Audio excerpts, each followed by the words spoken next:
EastEnders spoilers. Ben considers murdering a relative in shocking twist. The following article contains spoilers from Thursday nights.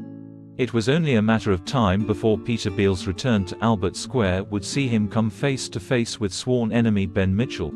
And that reunion went about as well as we would have expected. Viewers will know that Peter left the square after learning that Ben had been the one to attack him and leave him for dead.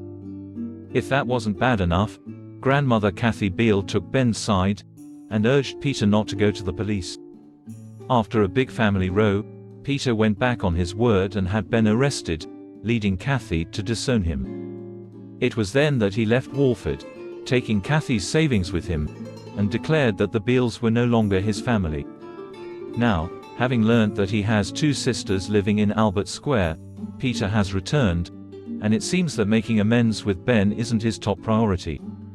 After entering the Queen Vic with husband Callum Highway, Ben was shocked to see Peter sitting at the bar, bold as brass.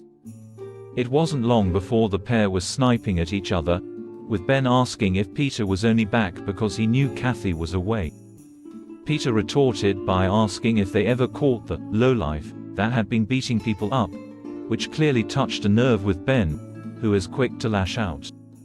Luckily, George Knight stepped in to put a stop to things, and demanded that they take their fight outside. Later, it became clear that their run-in was still playing on Ben's mind, when he chatted to Callum ahead of his first support group session. Ben had agreed to attend a survivors support group after opening up to Kat Slater about how much he was struggling after being raped by Lewis Butler. However, following his run-in with Peter, he was having second thoughts about going.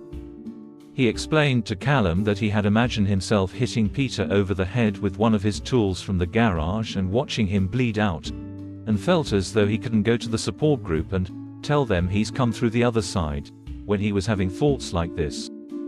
Callum pointed out that he could explain it in the same way he just had, and point out that he hadn't acted on the thoughts he'd had. With Ben clearly wanting to move on, will he and Peter ever manage to bury the hatchet?